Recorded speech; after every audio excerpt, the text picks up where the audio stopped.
Will you appoint a Republican to your cabinet?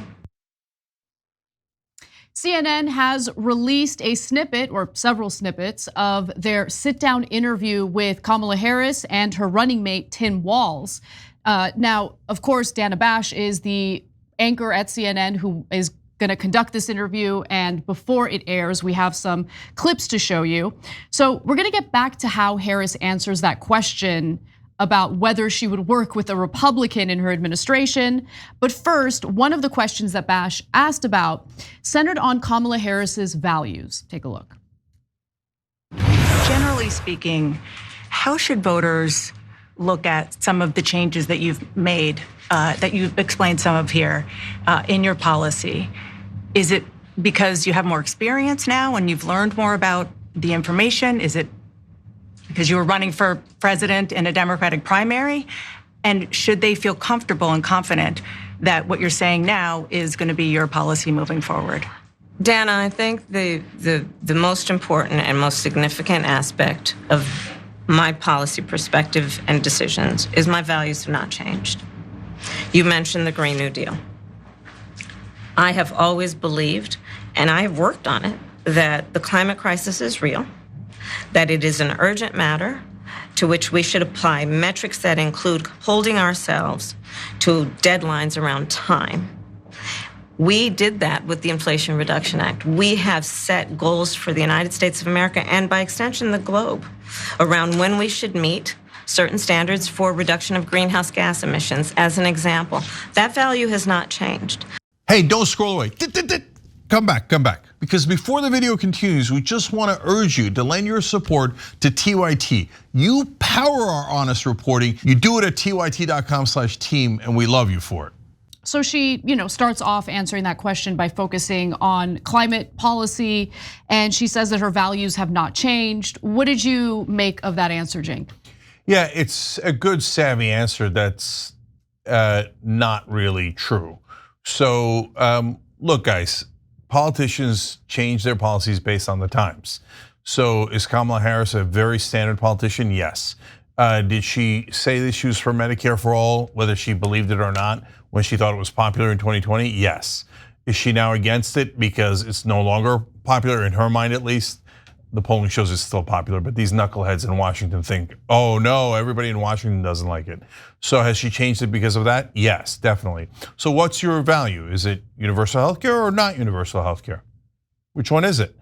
So the reality is, if you're gonna go with that line of talking points, then you've got to come back and say why your value is the same about universal healthcare and then when and how you're going to get it. Not, I'm not in favor of it anymore.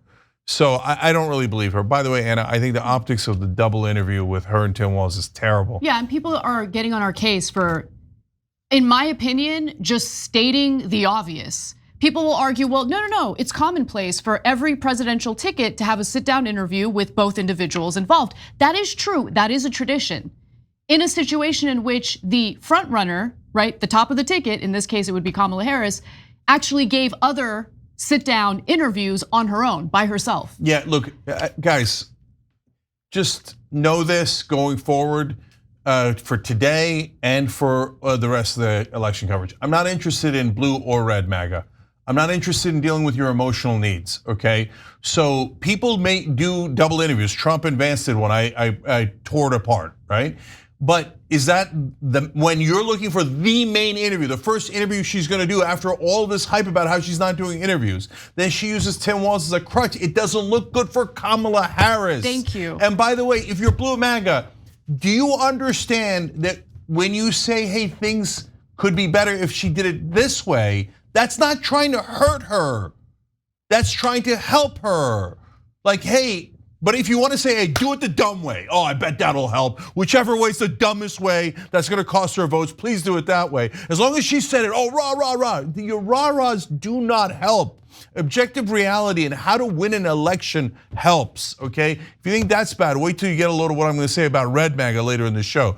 So we do the truth here. Now, when you look at the optics of it, now that you can see it with your own eyes, it was always a bad idea. But now she looks like she's at the kids' table Walz's chair is so much higher. That's an awkward table. Dana Bash is facing Tim Walz. Kamala Harris should be looking strong and in charge. Yep. Instead, she looks like she's at the side of the table, side of the conversation. It makes her look weaker, not stronger. Please just stop cheerleading for whoever's in charge because you think that helps. It doesn't. Use independent judgment. Speaking of independent, this election, if you are a hardcore partisan, is not about you. I know that's a hard pill to swallow, but you're not the important one in this election. Electorally speaking, you're actually pretty irrelevant. Every move that Donald Trump makes, every move that Kamala Harris makes is meant to attract the swing voters, the independent voters. So you have to think in that regard whenever you're judging whether or not the candidate that you prefer is performing well. It's not about performing well for you as a hardcore partisan. You've already made up your mind. The election comes down to a tiny sliver of independent voters who have not made up their minds yet. Yeah. Look, guys, to that point, and again, I'm gonna keep breaking hearts here, but so I'll start with Red MAGA in this case. They think like, yeah, we insult her and her sex habits and call her a slut. Yeah, all my friends love it. Yeah, good luck with that strategy. Exactly. Right? But Terrible that's not gonna get you any independent voters, you knuckleheads. Exactly. Okay, so now on Blue MAGA, it doesn't matter what Kamala Harris does. This was even more true of Joe Biden, right? Oh, yes, queen, yes, queen. Oh, she's so great. Oh, everything she does is great. Okay, yeah, if you're a Democratic voter who's like, thought Biden was amazing, you'll believe anything, but the election isn't, to Anna's point, going to be decided by you. We already know how you're gonna vote. And independents don't think she's the ass queen, right? That's why right now she's losing. It's by a tiny amount, but she is losing in the swing states. So you're not helping with all the Yas Queen nonsense. I totally agree with you. Okay, so look, the only thing I'll say about her statement about the Green New Deal, look, it was broad, it was a vague statement, and it was intentionally vague. The only thing that was specific was, kind of citing the Inflation Reduction Act and the climate-related provisions within that policy. And I would just say to Kamala Harris, be a little bit careful with piggybacking off of what was accomplished during the Biden presidency or what Biden has proposed himself. So this year he put out his own economic proposals and Kamala Harris just kind of tacitly co-signed onto those policies without considering that, well, maybe those policies, some of them might not be very popular, and we're gonna get to that later on in the show. But let's move on to the next clip that we have from this interview with Dana Bash, because she also talked about her views on immigration. Take a look. My value around what we need to do to secure our border, that value has not changed. I spent 2 terms as the Attorney General of California prosecuting transnational criminal organizations, violations of American laws regarding the illegal passage of guns, drugs, and human beings across our border. My values have not changed.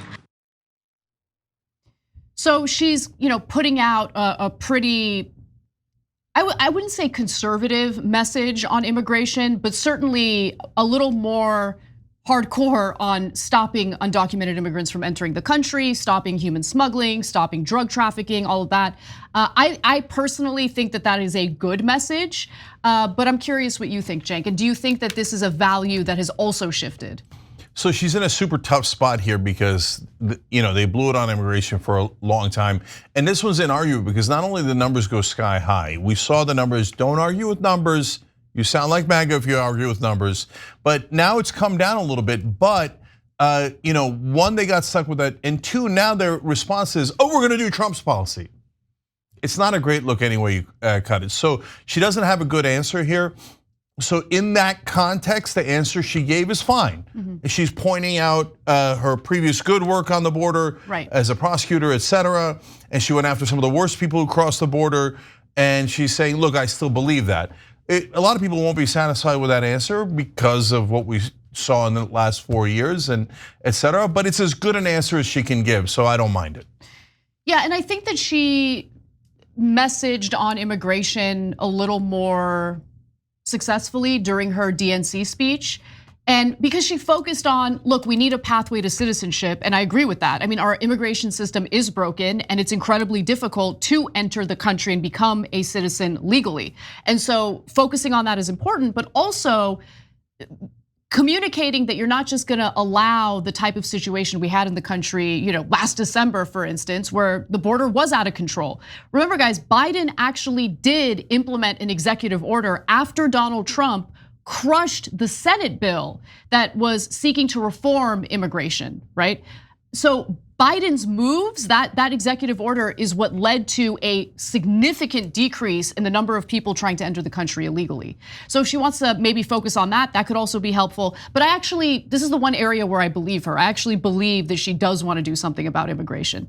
So yeah, because it would be politically disadvantageous not to do anything. Exactly, yeah. Yes. Okay, so finally, is Harris not only willing to work with Republicans, but literally appoint Republicans within her administration? Let's take a look. You had a lot of Republican speakers at the convention. Will you appoint a Republican to your cabinet? Yes, I would. Anyone yes, in mind? I would. No one in particular in mind. We got 68 days to go with this election, so I'm not putting the cart before the horse. But I would. I think it's really important. I have spent my career inviting diversity of opinion. I think it's important to have people at the table when some of the most important decisions are being made that have different views, different experiences. And I think it would be to the benefit of the American public to have a member of my cabinet who was a Republican. So I thought that was a fascinating answer. And my response to that would be, well, it depends on who we're talking about and it depends on the position. So if we're talking about a neocon, never Trump Republican as the Secretary of State, that would be a disaster. Okay, that would be an utter disaster.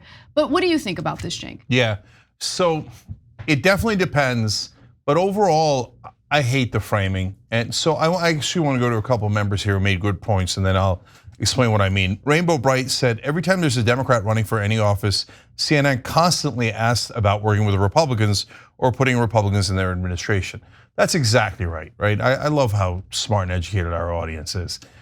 So you don't get it the other way around. Like, you don't get the Republicans being browbeat about, are you going to put a Democrat in your administration? Are you going to put one in your cabinet? Or imagine the Republicans actually putting a strong Democrat or progressive in their cabinet. Let's say a Secretary of Labor to, not to put down labor, but to actually uplift labor. I can't imagine. I literally can't imagine it, right? So, but the Democrats, they get closer and closer to the Republicans all the time. So I hate the framing. I don't want to talk about Republicans, and I would talk about, name one, give me a good one. I haven't seen any, right? And I'm running against the Republican Party for a good reason, because the Republican Party is against reproductive rights, against all these things that we care about. So I'm not going to when the Democrats win the election, I don't have to appease Republicans.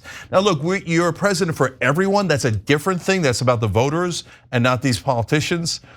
10-714 wrote in, bet you it's Adam Kinzinger. Okay, so guys, I love doing the show with you guys. Hit the join button below, become a member and do it with us. Yeah, it's a good point. They'll probably put someone in like that. But at the same time, what Anna's saying is super important. You make Adam Kinzinger the Secretary of HUD or whatever, right? Everything's going to be okay. Is it? Yeah, look, I wouldn't go in that direction at all. I would put a lot of progressives in, but she's not going to do that anyway. But if you make Liz Cheney Secretary of Defense, no, I'm out. Don't do that. What are you doing?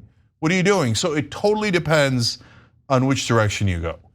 Yeah, so the full interview will be airing on CNN tonight, and I'm sure that there will be some in-depth coverage and analysis of the interview tomorrow on TYT's main show. So definitely tune in for that and watch the entire interview on CNN tonight. If you enjoyed this video, that's because of our members. They make us independent, they make us strong, and they make us honest. Become a member today by hitting the join button below.